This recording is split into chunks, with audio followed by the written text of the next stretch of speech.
नमस्कार, मैं मनीष और आप देख रहे हैं मीडिया दर्शन। दरोगा भर्ती प्रक्रिया का परीक्षा जैसे ही हुआ, पेपर लीक का मामला सामने आ गया। छात्र नेता दिलीप लगातार आवाज उठा रहे हैं कि आखिर पेपर लीक कैसे हुआ।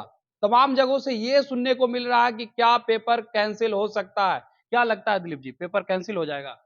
देखिए, ये तो फैसला सरकार को लेना है, आयोग को लेना है, लेकिन हम तो यही मांग करते हैं कि जब आपकी परीक्षा में कोई पारदर्शिता नहीं थी और आपका क्वेश्चन आंसर दोनों वायरल है, यानी पेपर लीक है, तो फिर इस परीक्षा का क्या मतलब? परीक्षा रद्द कर दीजिए, फिर से परीक्षा करवाइए। और परीक्षा के बाद क्वेश्चन वायरल हुआ है, ये तो सबको पता है, वही क्वेश्चन पूछा गया है, ये तो अभ्यर्थी कंफर्म कर रहे हैं।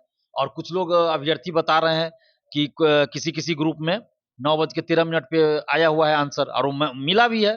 25-30 क्वेश्चन या 35-40 जो भी क्वेश्चन का आंसर हो, वो मैच भी कर गया, वही आंसर है जो परीक्षा में पूछे गए हैं, प्रश्न के उत्तर है। तो अब परीक्षा का क्या मतलब? अगर दो क्वेश्चन का आंसर भी बाहर आ गया या क्वेश्चन दो भी आ गया तो भी पेपर लीक हुआ। तो इसलिए इस परीक्षा को रद्द किया। जिनके पास अगर 35-40 क्वेश्चन का आंसर आ गया, जिसने दे दिया, तो इसका तो पूरा क्वेश्चन उसके पास होगा, तब ये तो 35 क्वेश्चन का आंसर या 40 का आंसर वो किसी ग्रुप में भेजा होगा या तैयार किया होगा, तो इसका मतलब पेपर लीक। तो इसलिए परीक्षा रद्द होनी चाहिए, सरकार को इस पर फैसला लेना चाहिए, फिर से परीक्षा पारदर्शिता के साथ कराए। सबसे बड़ी बात कि जब ओएमआर सीट की कार्बन कॉपी लगी है, आप परीक्षा के समाप्ति के बाद अभ्यर्थियों को क्यों नहीं दे रहे हैं? क्वेश्चन बुकलेट परीक्षा समाप्ति के बाद अभ्यर्थियों को क्यों नहीं दे रहे हैं? आंसर की क्यों नहीं आप जारी करते हैं? अभ्यर्थियों को जानने का हक है ना कि किस क्वेश्चन का कौन सा उत्तर सही है। आप क्यों नहीं जारी करते हैं भाई? आंसर बताइए। जब रिजल्ट आता है तो कट ऑफ के साथ सभी का मार्क्स बताइए। अभ्यर्थियों को जानने का हक है कि किसको कितना मार्क्स आया। लेकिन यहां पे क्या हो रहा है बिहार पुलिस अवर सेवा आयोग के द्वारा कि क्वेश्चन जमा करवा लेंगे, अभ्यर्थियों को नहीं देंगे, लेकिन परीक्षा के बाद उनका प्रश्न पत्र सोशल साइट पे घूमता रहेगा। तो इसकी जांच होनी चाहिए, कहां से ये क्वेश्चन वायरल हुआ, किसने फोटो खींचा, परीक्षा के बाद खींचा, परीक्षा के बीच में खींचा, परीक्षा से पहले खींचा, कब खींचा? परीक्षा से पहले खींचा तो कब? 10 घंटा पहले, 2 घंटा पहले, 1 दिन पहले, कब?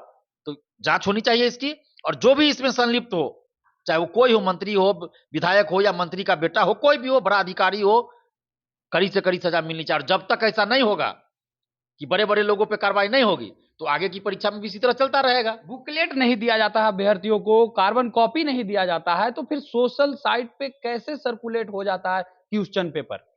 इसी का जवाब के.एस. द्विवेदी जी को देना होगा कि जब अभ्यर्थी मांग रहे हैं कि पारदर्शिता लाने के लिए आप क्वेश्चन बुकलेट परीक्षा के बाद दे दीजिए, तो आप नहीं दे रहे हैं, जमा करा ले रहे हैं। ऐसे लगता है जैसे बाद में उसका भूजा खाना है आपको क्वेश्चन का, लेकिन आपका क्वेश्चन सोशल साइट पे घूम रहा है। तो इसका जवाब कौन देगा? इसका जवाब ममता बनर्जी देंगी या योगी जी देंगे, यूपी के मुख्यमंत्री? इसका जवाब बीपीएसएससी के चेयरमैन के.एस. द्विवेदी जी को देना होगा। जब ये सीएसबीसी के चेयरमैन थे, उस समय भी पेपर लीक होता था सिपाही भर्ती में। अब ये दरोगा भर्ती के लिए आ गए हैं, चेयरमैन बन गए, यहां भी पेपर लीक। और बीपीएसएससी का तो इतिहास रहा है, जब से ये आयोग बना है तब से पेपर लीक तो हो ही रहा है हर एक दरोगा बहाली में। कोई एक दरोगा बहाली नहीं हुआ जिसमें पेपर लीक ना हो, किसी की तरह की गड़बड़ी ना हो, कुछ ना कुछ होता रहा है। तो हम तो मुख्यमंत्री जी से मांग कर रहे हैं, नीतीश कुमार जी से, और उप मुख्यमंत्री तेजस्वी यादव जी से ये मांग कर रहे हैं, इस पूरे मामले की गंभीरता पूर्वक आप जांच करवाइए कि पेपर लीक कहां से हुआ, किसने किया, और परीक्षा को रद्द कर पुनः परीक्षा करवाइए। और साथ में इन लोगों के भ्रष्टाचार की भी जांच करवाइए कि क्या जैमर के नाम पे, जैमर लगाने के नाम पे कहीं पैसे की उगाही तो नहीं हो रही है, कोई भ्रष्टाचार तो नहीं हो रहा है। क्योंकि जब जैमर लगा था तो कैसे मधुबनी में एक महिला अभ्यर्थी ने अपने हस्बैंड को क्वेश्चन भेजा, कैसे उसका हस्बैंड जो है उसको आंसर भेज रहा है?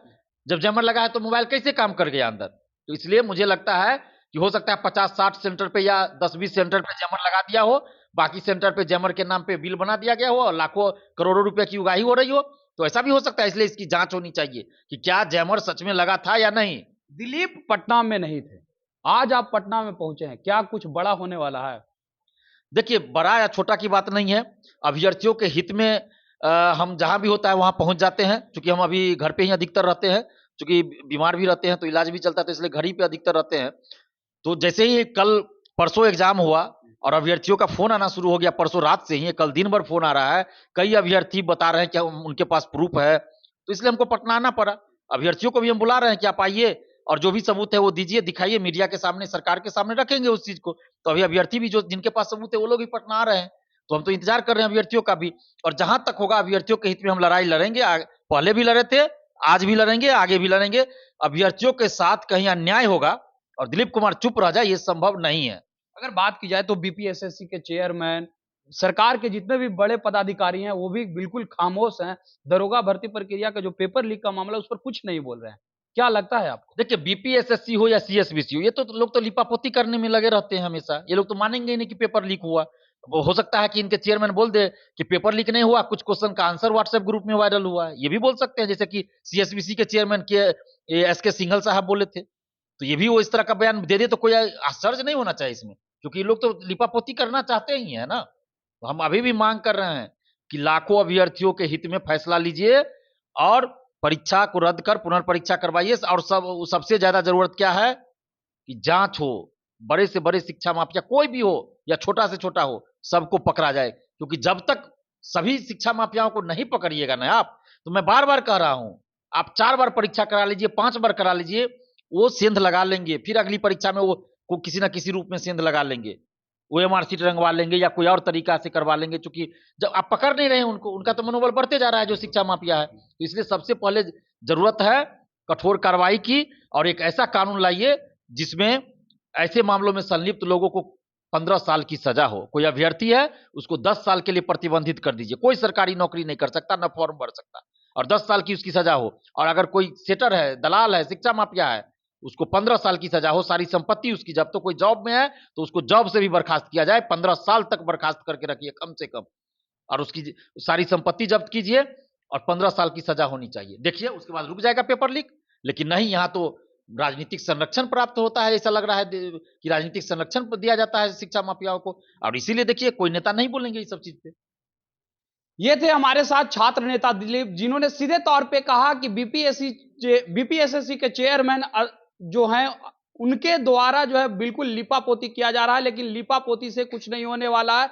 जो भी शिक्षा माफिया और इस प्रकार के भर्ती प्रक्रिया में शामिल होकर के पेपर लीक में करा रहे हैं, उन्हें कहीं ना कहीं गिरफ्तार किया जाना चाहिए और कठोर से कठोर सजा देनी चाहिए। इस तरह के तमाम अपडेट के लिए देखते रहे मीडिया दर्शन। धन्यवाद।